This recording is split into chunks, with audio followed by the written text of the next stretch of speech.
Hey everybody, this is the 1 Hour Photo Podcast by Studio C41, and I'm Bill Manning.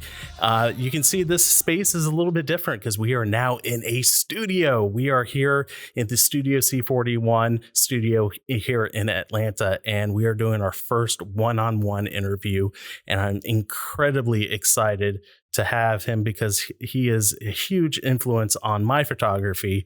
And we were going to do a trip down to Florida and interview him in person. But unfortunately, because of coronavirus, that was not able to happen. But we're making the best of it as much as possible.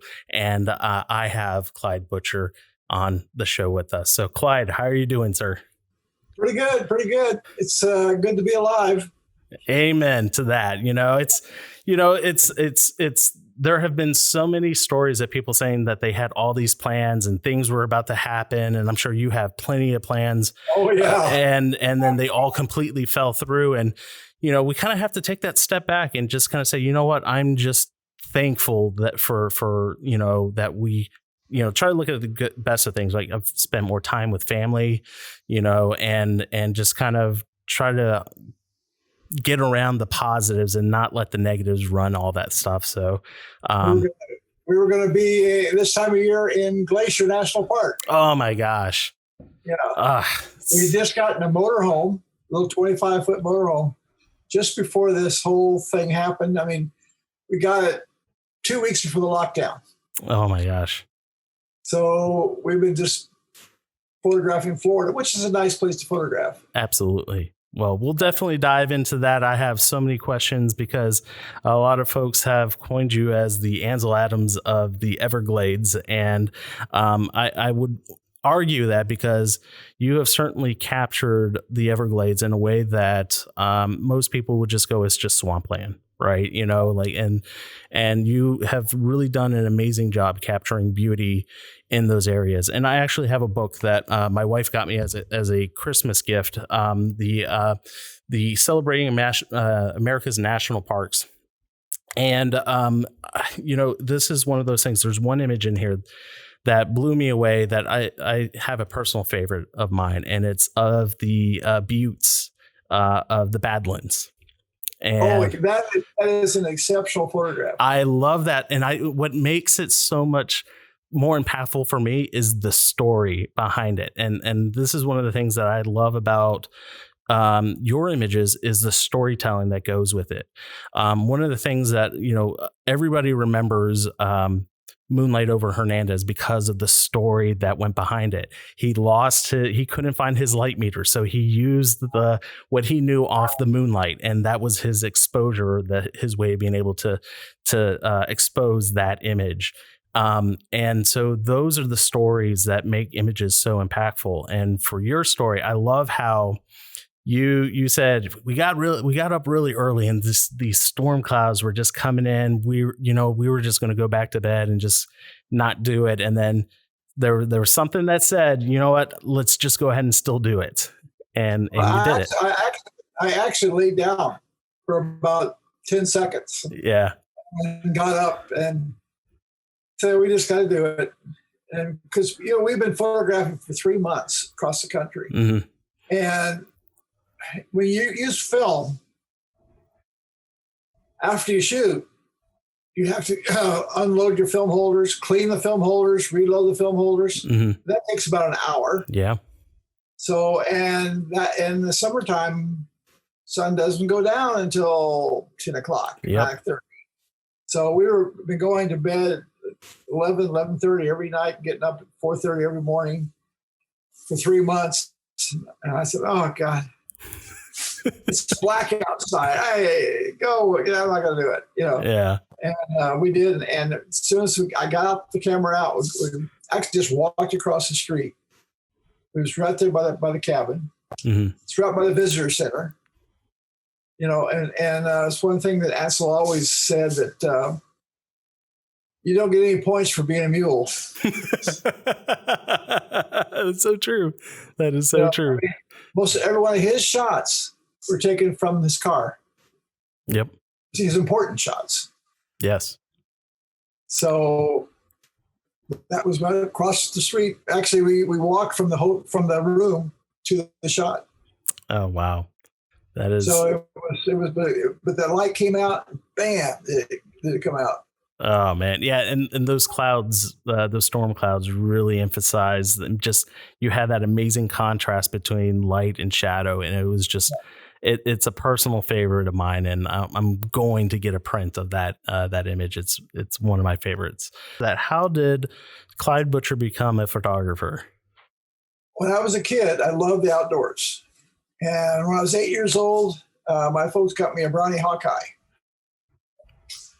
And then when I was 10, I wanted to upgrade. I want to get serious. I got this camera.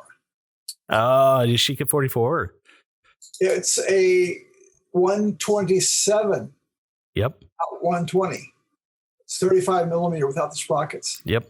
So actually, I really started getting sophisticated when I was 10 years old. And then when I went to college, I went to college as an architect. And I couldn't draw very well. I mean, I could do sections, elevations, but I couldn't. I was not very good at delineation.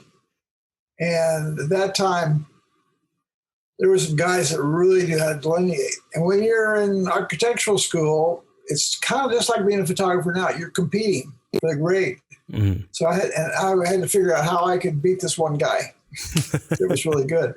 So what I did is I started building architectural models and photographing them. And I built a camera to do it. This is the camera. Oh, wow. That's the camera. It's the size of a 35 millimeter piece of film. You would take the back off, put a piece of film in the darkroom, put tape around it, sit in the model and turn lights on. No shutter. It's a Canon 28 millimeter that I got and had a guy take it out of its housing and make a tube with an F64 f-stop. Oh, wow. And so I would just place it in the model. That's kind of how I got started because I had to figure out a way of getting through architectural school. Yeah. Wow. And it's all just on a 35 millimeter homemade, literally DIY camera that you made. Well, also I made a developing tank that holds 36 sheets of little film. Developing tank. So, because when you have this, you have to figure out how to develop it. Yeah. And so I had to figure that process out. So by doing that, I started learning about photography. And then I got into the Exacta. Remember the Exacta? I don't know if you remember Exacta camera. Yep. Mm-hmm. With the my first lens was a Flectagon, 20 millimeter. Mm-hmm. It's the Flectagon 20 millimeter was the first retro focus wide angle lens made in the world. Wow. And because everything else was like this lens, were simple lenses. They had a 20 millimeter super angulon for the Leica, but that was like it's a whole different thing. Right. So you couldn't see through the lens. Mm-hmm. So I did that. Then when I got out, during the architectural,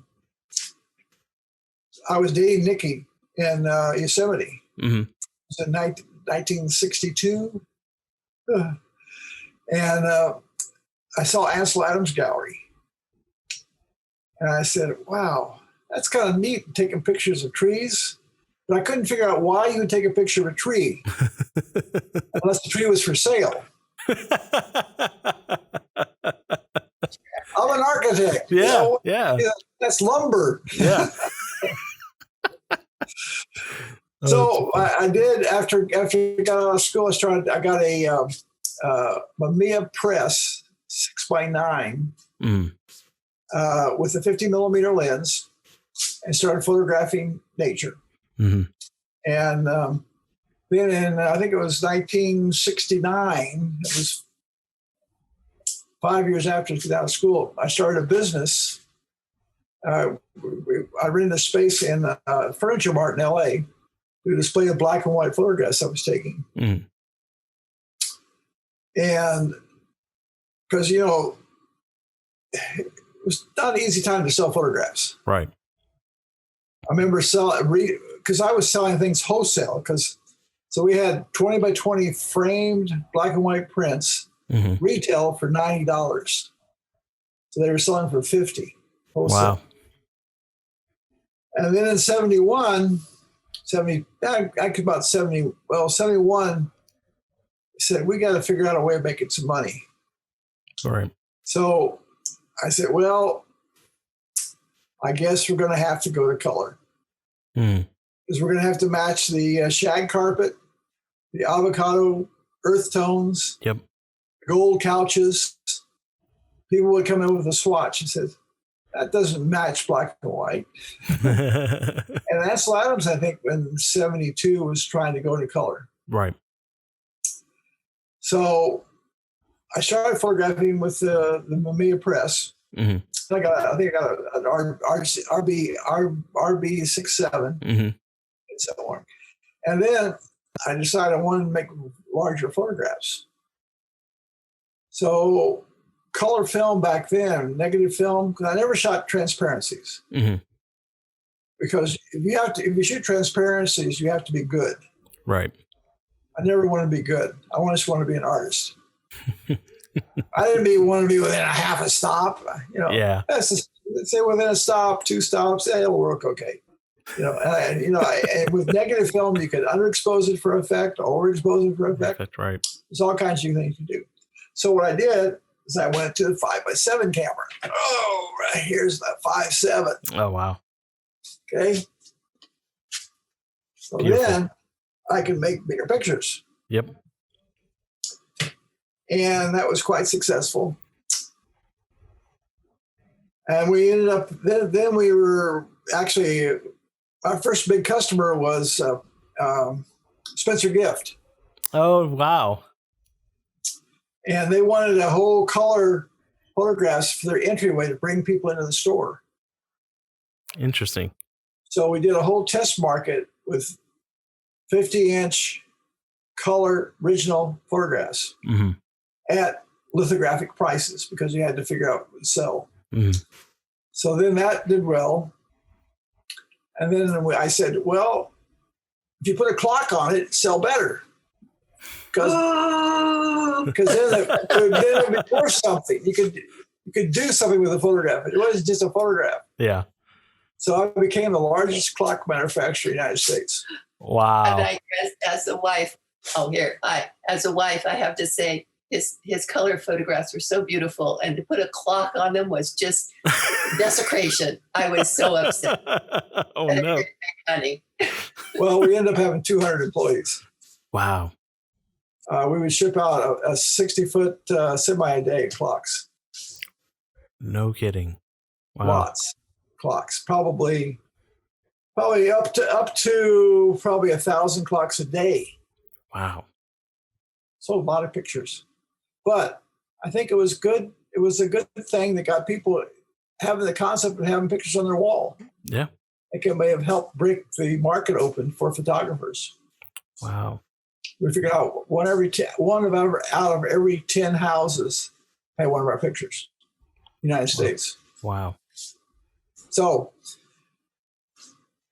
I was in the color. Then we sold the company, I think it was in 78,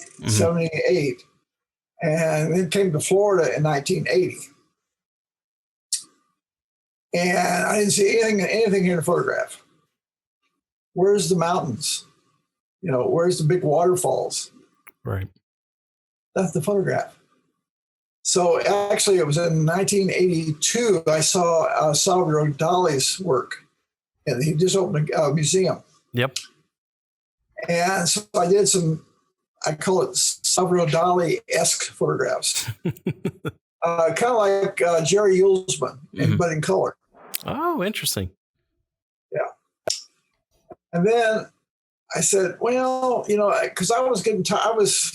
I saw so many color pictures, I was kind of getting tired of landscape. Yeah.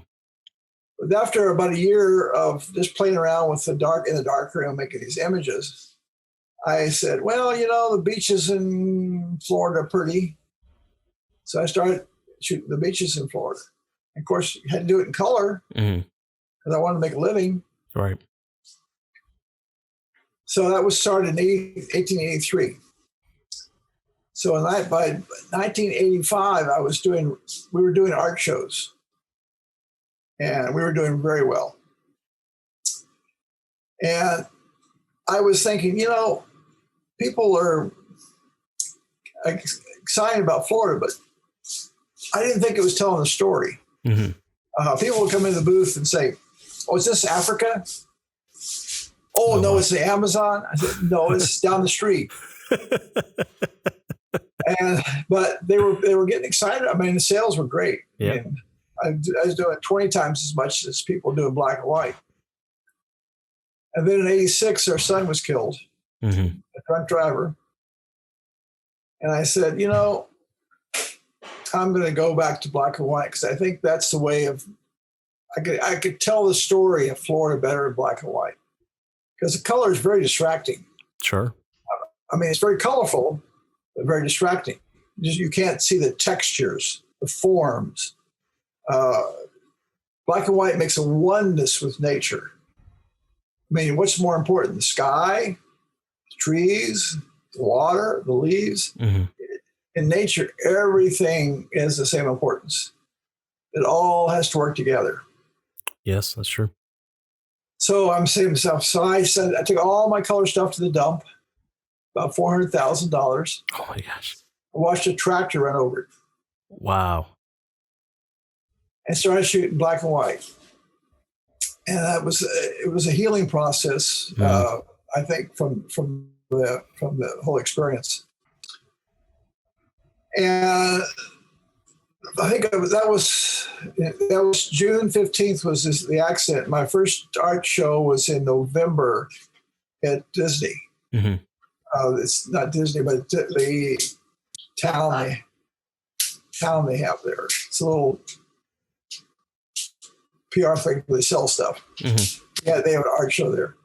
And my sales were weird. They were as good as my color. And I got awards. And Nikki said, "This is a fluke." I mean, you just don't sell black and white. Right. But sales, they've got nothing but better because I'm doing what I think is right environmentally and artistically. Because when I shoot in color, I say, okay, I'm going to shoot 50. I'm going to sell 50,000 clocks with this picture. I knew what would sell. Right. And in black and white, nothing sold. So I was able to do anything I wanted. So I did things that I thought was important environmentally. And it works. Yeah, it seems like you do things that you in love with, that you connect with, it works. And I think that's a key that most people try to follow the fad. Right. If you look at a lot of pictures, oh, this is ballerina period time. This is, there's periods that photographers try to follow whatever's hot. Right. But a photographer needs to find his own path. If you like cars, hey, I've seen some great photography of cars. Sure. Abstract, realistic, close-up pictures of plants, of mushrooms, there's all one of the problems in photography. There's so many avenues you can go. You've got to pick an avenue and stick with it. And if you love it, you can stick with it. But if you're doing it just to make money, you're going to get tired, you're going to get bored, and you're going to get, I've had enough of this. Yeah. That's really important part of the photography process, is being in love with what you're doing. Absolutely. And, I had a similar conversation with another friend who actually is trying the same path as you, because he's an amazing large format photographer, and he does all the art shows. And we had a conversation. His name's Brian Garris. He's located up here in, just outside of Atlanta. And he says he goes to these art shows, and you walk across, and he looks at all the different booths, and he says color, color, color, color. And he's taken the same path as you, where he says, I'm just black and white, and everything is printed out of the dark room. So these are all silver gelatin prints. And the type of people that come in to look at these images are the ones that truly have an appreciation for that craft. And he would much rather have a sale with a person that truly appreciates it, rather than just somebody that says, "Oh, this looks pretty," right? Because there's way more appreciation that goes into that. Put it on canvas. Yeah. Yeah, make it look like a painting. There you go. Or maybe put a clock on it. Yeah, there you go. So that's really cool. So tell me about the transition. So you made this transition to being black and white, and so I can tell that there was already a huge appreciation for the national parks. You proposed to Nikki at Yosemite, and so how did the transition go from being a architectural photographer? How did you find that love for national parks and the Everglades? How did that transition happen? Well, there's a lot of steps before the Everglades. There's a lot of steps before that. So when I was in the architectural world, I was photographing nature, and then a friend of mine, he was in the firm with me, was a painter. And he was doing. He was doing. I guess you'd call it art shows. You make an A-frame. We set up in front of a grocery store. So what happened was that he said to me, "Well, why don't you take some photographs off your wall and come down to the Safeway and see what happens?" I did better sales, and I made more money in those sales than I did as an architect. Mm-hmm. I said, "Oh, architecture was getting kind of iffy at that time." So I quit, just jumped into it. I didn't have, I think my wife was working as an operator, telephone, plug-in thing. Yeah. And so she helped support till we got going, and it was not an easy path. Mm-hmm. But since I was always interested, when I was 10 years old, my folks took me out to national parks. That's where I got my Yashica. Mm-hmm. First pictures I took were in Grand Canyon, and it was kind of interesting. In 2000.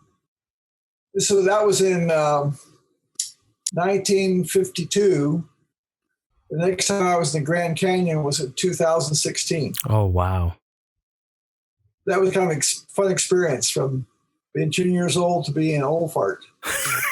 But then I was using 8x10, 11x14, 12x20 camera. But anyhow, and 5x7. I basically used 3 cameras. So I just jumped in it with both feet. Yeah. And I said, that's the path I wanted to go to. It was quite an adventure and a lot of ups and downs. But then when I got to Florida, we saw what was happening to California, because we're from California. Mm-hmm. So what was happening there, and thought it was important for the environment to start showing people what Florida was about. Because at that time, nobody was photographing the swamps. Right. They were afraid of the gators and the snakes, and that's not what to be afraid of. The lightning is one of the problems with lightning out here. Anyhow, So I just jumped into it, and I thought it was important to do it. And what could be more enjoyable than going out to a national park? Yeah. Now, but I started photographing black and white in Florida in 1986. I didn't leave the state for 10 years.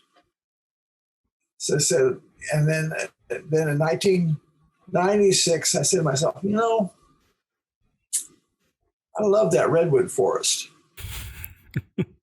I want to go back to the redwood forest. So that was my start of getting out of Florida. Let's go into the redwoods. And I got a great shot.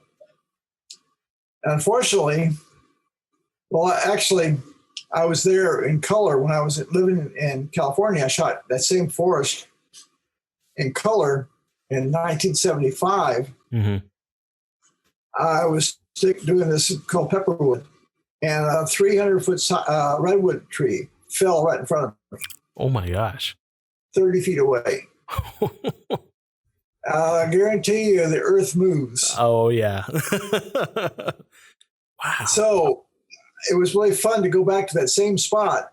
It was like, 25 years later, and see what happened. Because what happens is when that tree fell, it opened a hole in the sky, let light in. Yeah. And a whole different ecosystem happened there. Wow. It was very important to me to see that. I mean, it was really exciting to see what happened there. It was good things were happening. Sure. Yeah, absolutely. That's fascinating. I think it was 2012. I went back and someone had actually cut the tree up and stole it. Oh my gosh. It was in a state park. That was pretty depressing to see that. Absolutely. That happen. Well, and I think there was also a market as well. I think there was like a furniture that was being made with redwoods for a good while too. So it was very highly sought after. So it was like almost like a black market within itself of redwood furniture. So yeah, absolutely. We're also using it for making fences. Yep. They cut it in 6-foot lengths.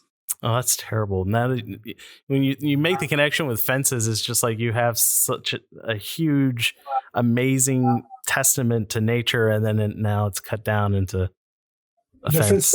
Yeah, I mean, it was pretty distraught. Sure, but it was interesting because we this one fellow was doing some movies. We were doing some movies on me. He wanted to do some movies there, and to do a movie now in the state parks with digital or anything, you have to have a ranger with you, and that was $75 an hour just to have a ranger there because they don't want you destroying the forest. Right. If you're taking still pictures, now this is back then. I'm not sure now. You didn't have to have a permit, but to doing video, you had to or film. Right. Because some of the movie companies have screwed up. They've done some bad stuff.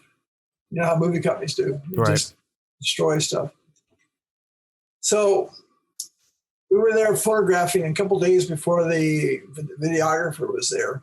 And when he was there, we were doing some stuff, and the ranger was there. And we brought my 8x10 camera out. He says, "That's what that was." I said, "What do you mean?" He says, "Well, we got cameras here. We were watching you. So you better be careful out in the parks now, because they're trying to keep people from doing these bad things." Yeah. So. Wow. Got off the subject there, I think. No, it's very fascinating. I went to Muir Woods a few years back, and standing in front of one of those redwoods is just, it really sets you in your place. So I can totally understand it, especially having one fall in front of you and then just seeing that ecosystem change in front of you is just absolutely mind blowing. Yeah, so. But you need to go to North Florida, California, though. Yeah. Muir Woods is kind of wimpy. Yeah, that's certainly on the list of national parks to certainly go to. Really, it's actually the state park is prettier than the national park there. Is it really? Yeah, it's right along it's called the Avenue of the Giants. It's really exciting.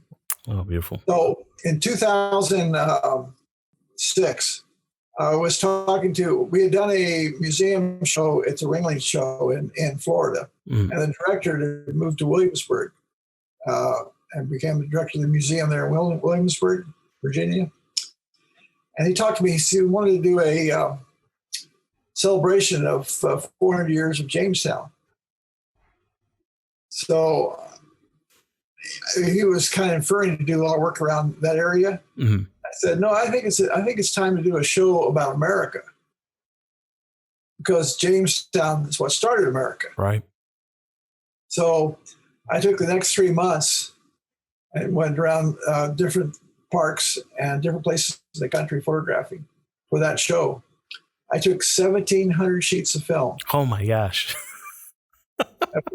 $25,000 in film. Oh my gosh.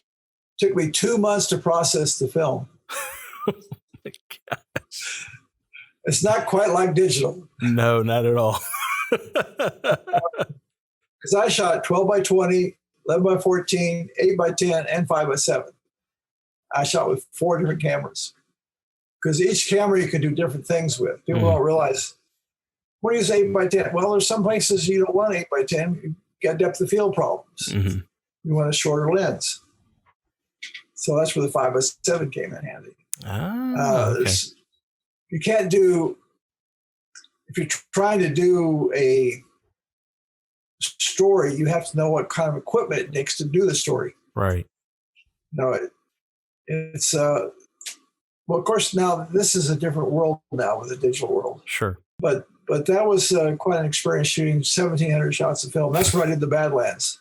Oh my gosh! And if I remember correctly, that was on T-Max 100, correct? Oh, everything was like even 12 by 20 was T-Max 100. Oh my gosh! Oh yeah. Well, that I had 2 days in Badlands. Mm. It was a fantastic 2 days. I had about every kind of light. We had tornadoes. We had hail. Oh my gosh! We had wispy clouds. We had puffy clouds. It was a happening experience. It was really wild. Oh my gosh! It was I passed through Badlands, and it was one of those we only had 1 day. And so I said, I need to find the spot that Clyde Butcher shot this image at. And we drove through the entire day trying to find the set of buttes, and then I couldn't find it. And so I went down to the park rangers at the visitor center. I said, hey, Clyde Butcher was here. He took us these images, and I'm trying to find where these buttes are. And they said, well, when was this image taken? I said, I think it was like around 2014, 2015. And he goes, oh, it has changed so much since that time, like since the time has passed and when I was there. And he says, these buttes change yearly, and the weathering that happens. And so he was like, but I'm looking at this and it might be those right over there, right across from the visitor center. Yep. And so I said, okay, great. Thank you. And so I went out there, and so I had my phase 1, and I set up the camera and everything. And I took the picture at that spot, and it really set me in my place, because I did something very similar where, even with, I went to Snake River in Grand Teton. I stood on that spot that Ansel stood at, and I had the camera, I had my 4x5 set up, and I just kind of stood there, and it really set me in my place, because it took me about 30 minutes before I actually took the picture to just kind of gather myself and go, oh my gosh, this is what it's like. The picture is one thing, but standing there and actually taking in the environment is what was the most memorable of that experience. That picture I took at Snake River, I took it every day for 10 days. Oh my gosh. You just don't get it one day. Right. When I did where I work on Yosemite, I was there for a month. Oh my gosh. And I knew every spot. And one day when it snowed, I knew every spot to go and take a photograph. Because you become, and I've been there many times before. Sure. So one of the, unfortunately, you have to be places at a time. Yeah. You have to spend time. If you want to get something special, well, sometimes you're lucky. Yeah. Like Badlands, that was luck. Yeah. Because I was only there for 2 days. Right. You just don't get light like that all the time. Right. Well, and it's fascinating too, because, you have some people would argue saying, well, it's easy to have an amazing backyard. Like Ansel had Yosemite.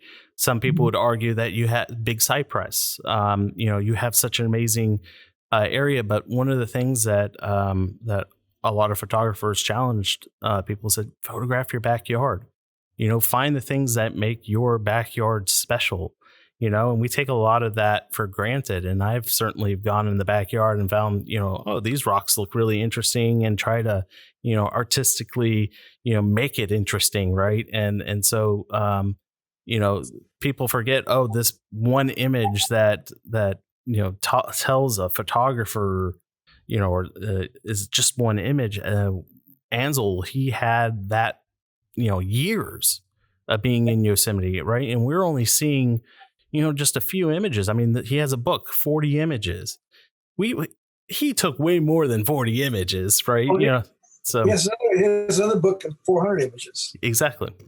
Yeah, and that was just a small portion too. Yeah, absolutely. We just finished a book on the Everglades. It's supposed to be arrive 1st of September from Italy. It's on the boat, probably in the ocean right now. But now I'm working on a book on Florida. Mm-hmm. How am I going to pick 150, 200 shots of Florida? I could do, a whole book on my backyard. So let's talk about that, actually. I'm really curious in that process, because you have an incredible body of work. And this book that you're working on, which I would certainly want to give everybody the opportunity to check out your website. So this book, the one that I have, Celebrating America's National Parks, right here, is a fantastic book. And it is not just, a bunch of images thrown in there. Like, the print quality is fantastic in this. And I know that, for you, that's very important. So I'm really curious, that process in selecting the images, is this something that you just knew over time that this was the image that you wanted to keep? Or are you going through like contact prints and saying, yep, this is the one, or I know this is the one that I want to have? Or are you still culling through all that? Like, how did that selection process happen? I've never made a contact print. Mm-hmm. Oh, wow. I look through my negatives, and if I like it, I make a 20 by 24 print and then go from there. Wow. Nikki and I have what we call it negative parties. We look through negatives. We never make contact prints, proofs. And you have to realize that normally I don't take many pictures. Mm-hmm. We did a book on Cuba. I think we were there for 3 10-day trips. This was all film. Mm-hmm. I shot 65 pictures. That's all I shot in 30 days. 55 of them are in the book. Oh, wow. So I'm very selective. I don't usually take a picture unless it's good. I've been doing it long enough to know what a bad picture looks like. No, and you bring up a very valid point. I think I heard this, I believe it was an interview that you had with Samantha Brown.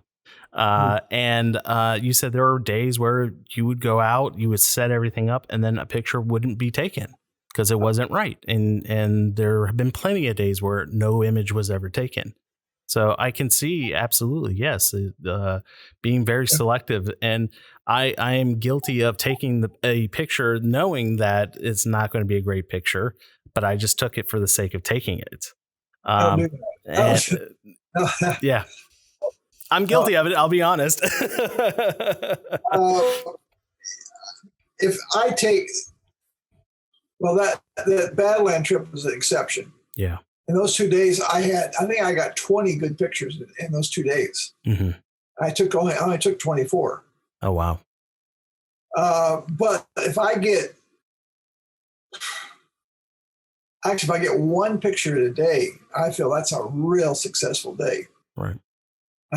Sometimes I'll get 2, 3. That's max is usually 3.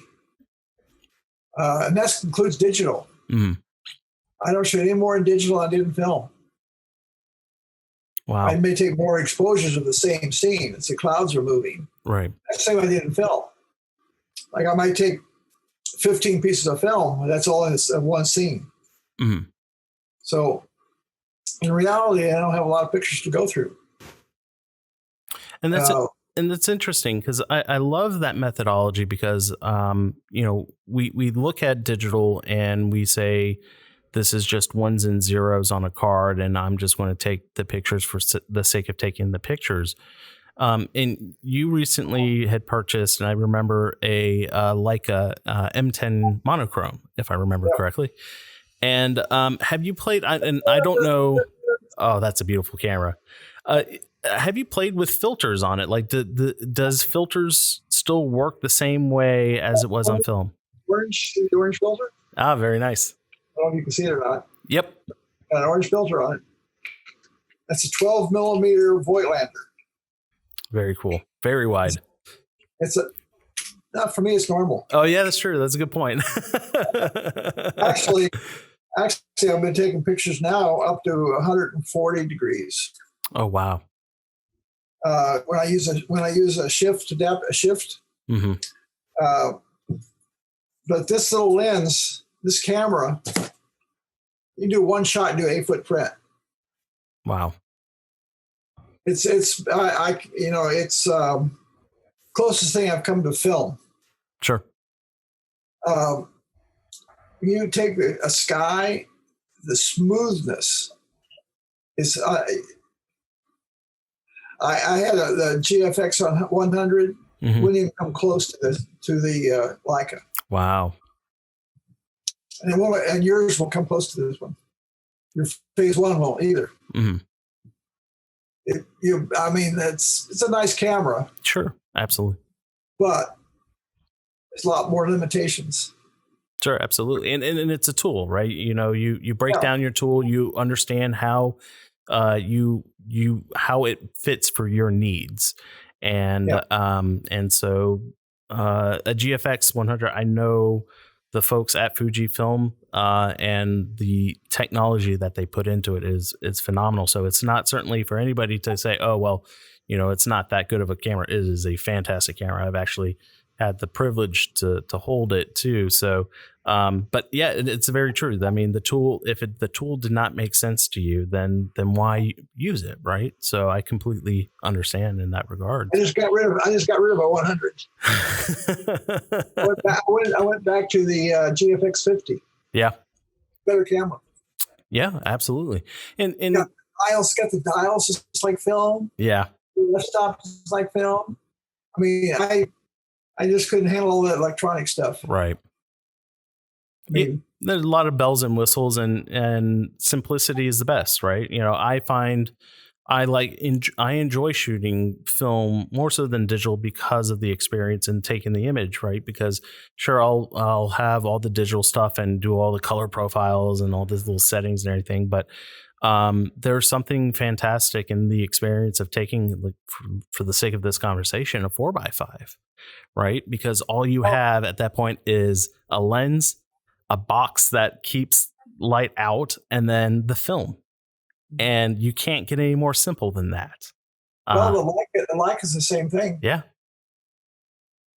Very true. Unfortunately, I think film has more latitude than the Leica. Does it really now? Yeah. I'm still experimenting with it. Still don't understand it yet. Mm-hmm. It's a whole different world. Absolutely. There's some things that are really good, some things that's really bad. No, totally understand. And, it's one of those, I find it very interesting that I've personally, in my journey as a photographer, I'm always, this is what I've always admired about your work, is that you're constantly wanting to learn. Yeah. Right. And as a photographer, it's easy to get set in your own way, but, you also kind of want to push that bar and embrace, if it's digital, that is, let me see how this works for me. Let me learn from this experience. And I think a lot of people should be open to that. Well, in the 80s, there wasn't anything you could do digital that would make a nice big print. There was nothing available. Right. it's only been available in the last few years. They have good inks, good papers. It's only been, it's very new technology, but I think it's interesting to explore it. But sometimes, if I hadn't had this stroke, I think I would have probably shooting more film. The only problem with film for me in Florida is the long exposures. Everything in Florida, it's not like everything moves. Wind. Oh yeah, good point. I have exposures that are anywhere from 1 minute to 10 minutes, and that's amazing because of the reciprocity failure. People Right. remember that film has this reciprocity problem. But on the other hand, reciprocity gives you a feelings you can't get with digital. Right. Yeah. You're embracing the highlights not burning out as quickly. Well, if it's in a flat scene, reciprocity, it no longer is flat. Right. I mean, you can explore the virtues of both medias. And I'm getting a little to the age where I want to be able to take more photographs. And that's why shutter speed's a big thing for me because, the dune shot, I have on cover one of my books called The Dunes. It's up in the Panhandle. I took one piece of film. It took me 1 week. That's sitting that shot waiting for the light for 1 week. Oh, wow. And I don't have that many weeks left in my life to wait for 1 week for one shot. Sure. And I have another shot behind the gallery that I did. It's called the Cigar Orchid Pond. The first shot was done on January 1st, 2000. I worked on it every year for 9 years before I got it in 2009. Wow. So a lot of perseverance. And that's like the same thing like in the Tetons, that shot. I got 2 good shots, but it took 10 days. Right. Yosemite is a really interesting place for your photography. People want to go to Yosemite. April is the month. Interesting. It's so funny because you have the waterfalls that are very active during that time because you have the snow is melted by that point, so there's a lot of water flow. Well, they're not that active. Okay. In late May and June, they're getting really bad. And the Merced River is just flowing. Where in April, they're starting to you have a nice flow because you don't have a tremendous flow. Okay. And the angle of the light down the valley is correct. Fascinating. You have to think about the light.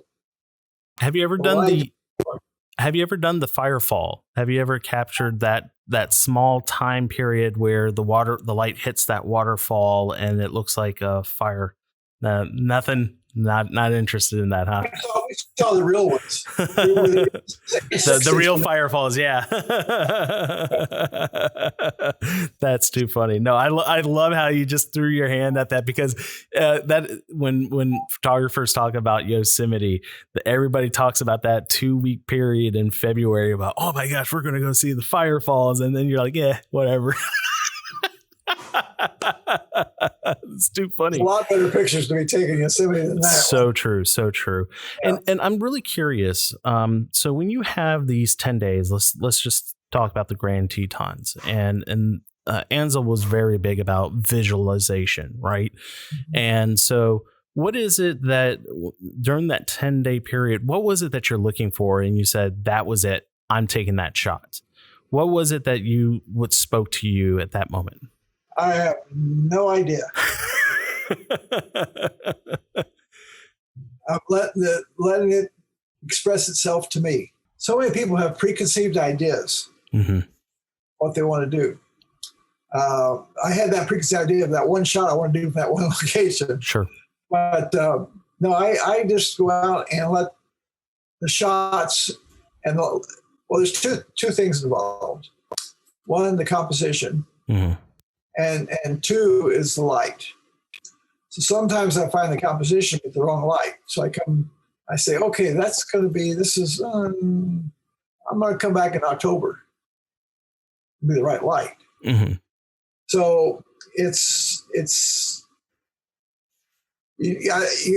used to, when I was doing color for the clock line and the Spitzer gift line, they had certain ideas they wanted, certain pictures. Open the door. Yep. Yeah. There's still a whole bunch of construction that's going on behind us. So I apologize about that. So, part of the activity. Yes. So part of the growth that we're with this new space. So, so the visualization aspect of it, you had mentioned that, that you let it speak to you and then you take that shot.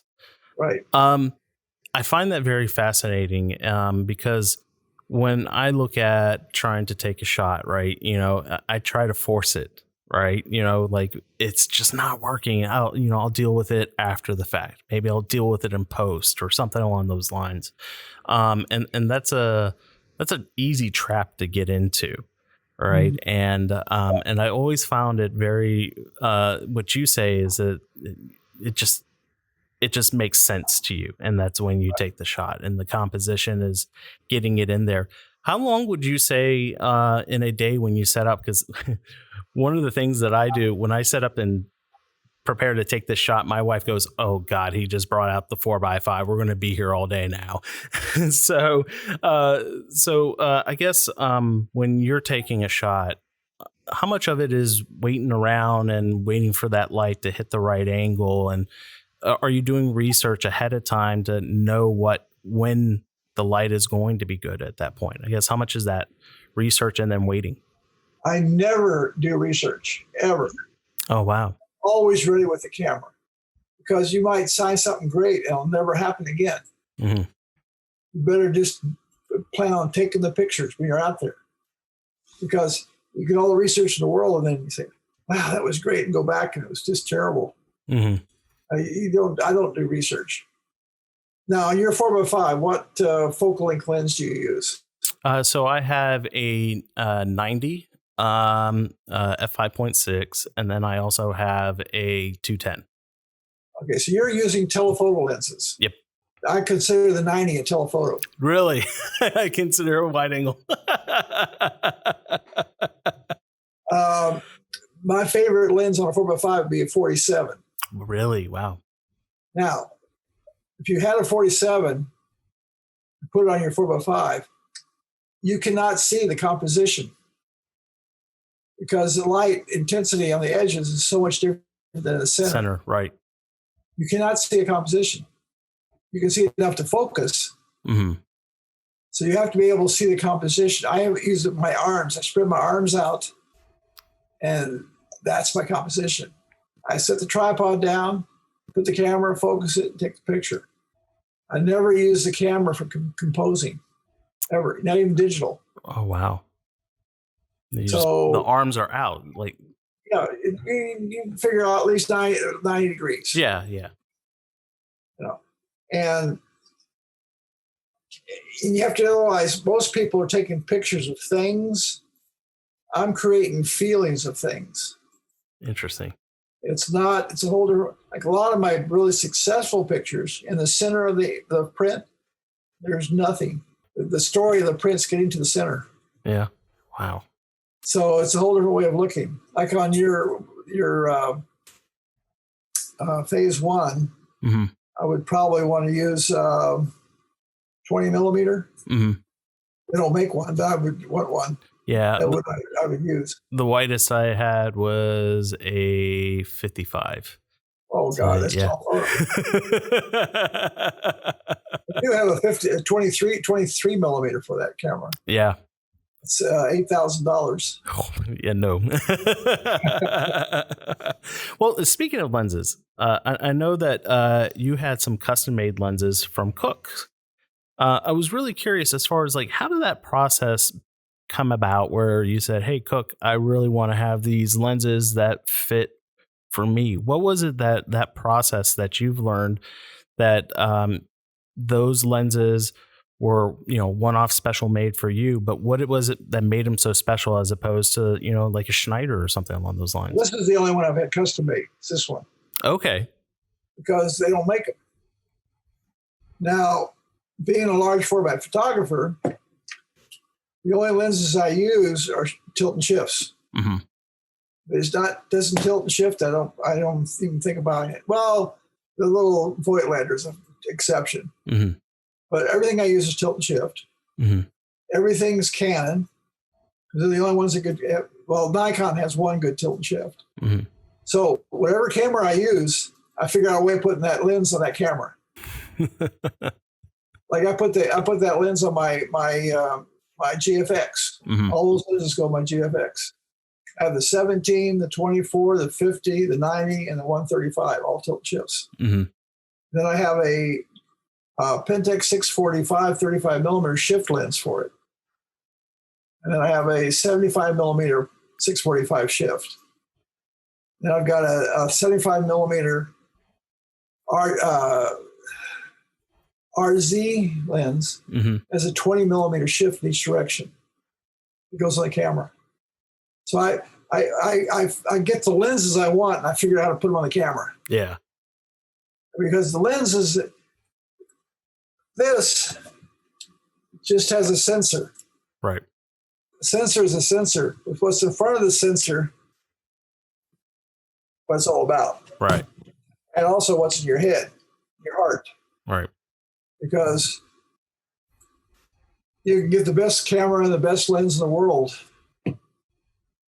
You don't know what to do with it.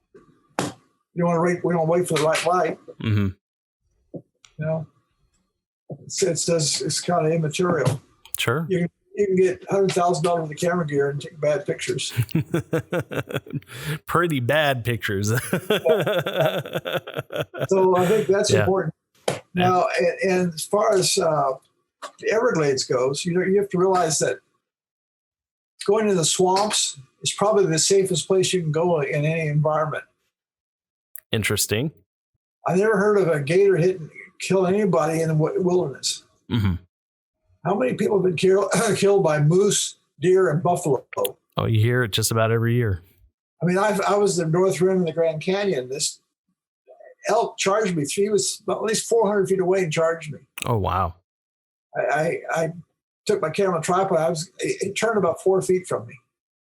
I was going to back over the head with my camera. Oh, my gosh. I know what to do. You can't outrun an elk. No. It's so funny. I have a very similar story, too, because my wife and I, when we went to Yellowstone for the first time, we pulled in and we saw Lamar Valley, and we were just completely blown away. We got in there right at sunset, and I said, I have to stop at like this. I have to take a picture of this. So I'm setting up the camera and everything. And then all I hear is grunting and like loud footsteps. And I turn around and I see these two bison chasing each other. And I went, oh my God. And all I remember is because I had the phase one.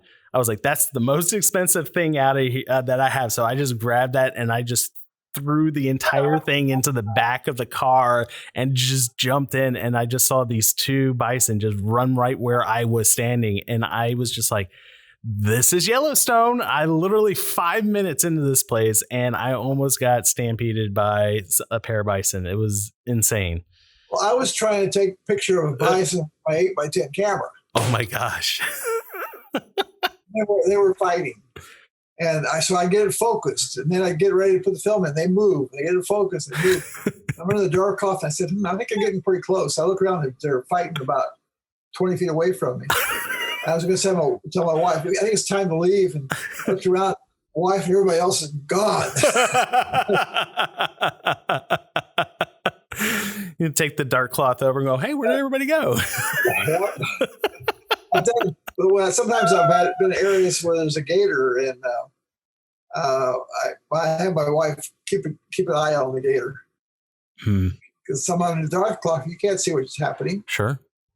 And gator could, they're pretty fast. They want to. Yeah. You said something that was really interesting, too, because I heard this in one of your interviews where where they eat and you just don't photograph where they eat. And most of the time they don't bother you. or you're careful. Yeah, yeah. So, and Big Cypress has a famous alligator over there too, is correct? We call it loose screw. Loose screw. Yeah. Well, when we were building the gallery, Mm-hmm. you have to realize it's 50 miles from anywhere. Mm-hmm. It's in the exact center of the Everglades. Mm-hmm. I mean, it's the exact center of the Everglades. By a million acres of wood. Well, it's a million acres in Big Cypress, but the total area is probably 3 million acres. Oh my gosh. Okay. Now I've been photographing in Big Cypress since 1984. I have never ever met another person when I'm out photographing. How many national parks can you say that? Yeah, that's true. Not many. No. Because there's no trails. There's no trails. Yeah. You just go. It's wet. And it's wet. Mm-hmm. And luckily for nature, it's intimidating. Sure. But I've had no problem so far. The only problem I've had was in the Kissimmee area where a big old cow had her horns wrapped around my camera. Oh my gosh. What do you do with a 2,000-pound cow? You sit there and watch it. Yeah, pretty much. Oh my gosh. The other problem in Florida, the other dangerous animal are pigs. Oh yeah. Those things are intelligent. That's very true. That's the scary part. Gators not too smart. Who'd have thought? These are more so the wild boars and stuff like that you got to be really careful with them because those tusks they'll mess you up. Yeah, they're up to about 300 pounds. Yeah. Now we had because our house was behind the gallery in the Big Cypress. We were having a board meeting on. We were having an environmental organization of Friends of the Big Cypress, and I was coming back from the gallery up to the house, and all of a sudden I'm walking around. There's a bear looking at me, mm-hmm. and when I got to the house, then all of a sudden there was a couple of rangers. What had happened was Nikki had just gotten groceries, and we had a Volkswagen Bug. Mm-hmm. She was coming down to get her purse. This bear jumped out of the car with her purse. Oh my gosh. So that was, but he was a nice bear. He wasn't a problem. Mm. He was in fact, he was like a dog. He was sitting there looking at me, we couldn't scare him. We wouldn't scare him. Wow. So that was a problem. But, yeah. There's lightning is the most difficult problem in the Everglades, and Yosemite too. A lot of people got killed in Yosemite on lightning. Really? Would not have made it. It would make sense in the Everglades because, I mean, if you got a tripod, you're like the highest thing in a vast open area, and you're in water with metal tripods. Yeah, yeah, it totally makes sense. But Yosemite, you can hold an umbrella up. Oh, geez. You're just asking for it at that point. Well, Clyde, we could go on forever. Please. There's one question you haven't asked me. Why do I make my pictures large? Let's hear it. I want to hear it because I was just about to ask you that the famous signature question. Why do you print large? So you can't see the picture. Interesting. Okay. Because you can only see 5 degrees. Right. So if it's large and you're close enough to it, you have to scan it and you become one with the scene. Because that's how you experience nature. You scan. Yeah. If you look at my eyes, you could see there's something over there, but you can't see it. Right. So in nature, you're actually scanning, and your eyes are focusing on those different points. So you make it big, you become one with the picture. And with the wide angle lenses I use, like for an 8-foot print, if you stand 4 feet from it, you're the same exact focal length point that the camera was. Mm-hmm. The perspective will be almost exactly, it'll be almost 3D. It'll look exactly like it was there when I took the picture. Oh, fantastic. Another thing that's really got to be interesting, I've had several people with me when I take a picture. And they will, when they see the print, they will swear they weren't there. Because people can't see what I see. Yeah. And in the Everglades, there are a few people starting to figure out how to photograph the Everglades. But if you're from California or from somewhere else,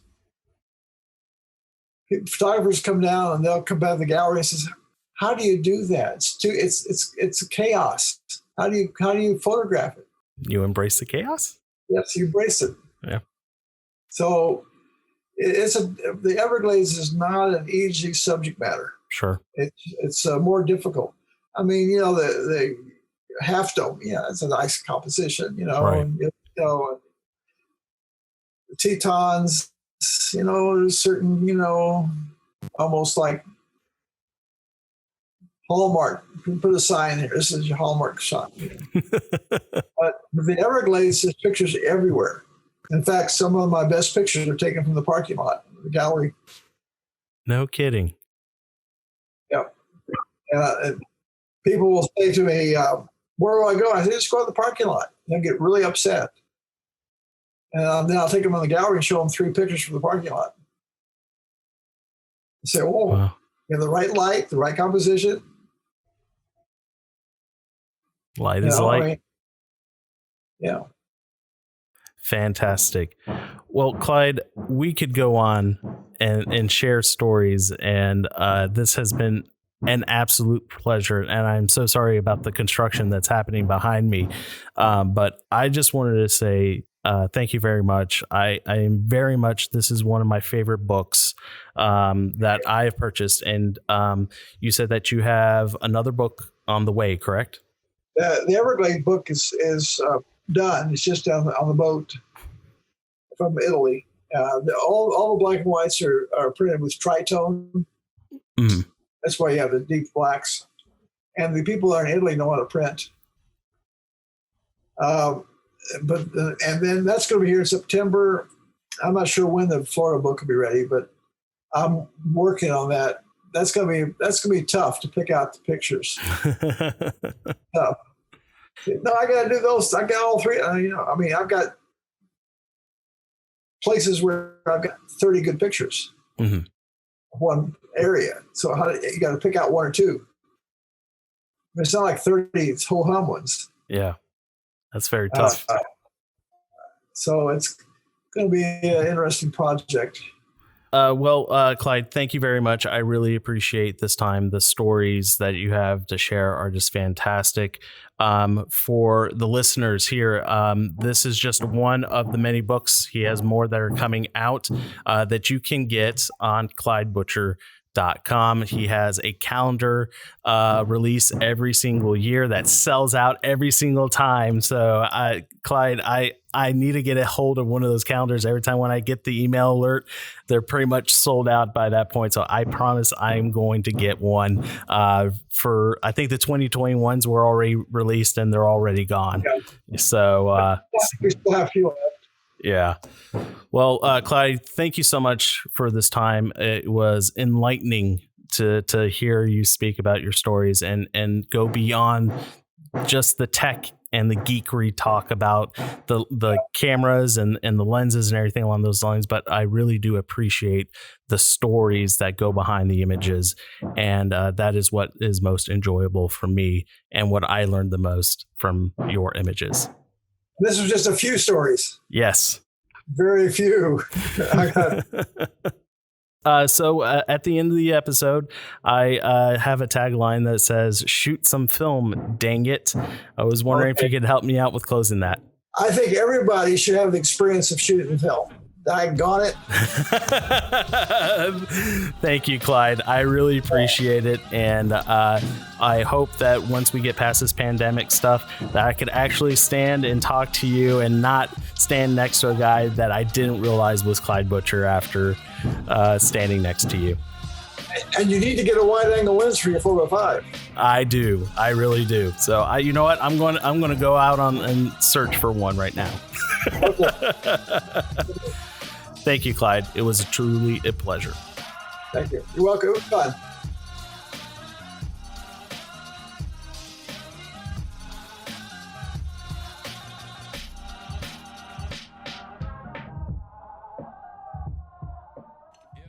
but I have been shooting a lot more 4x5.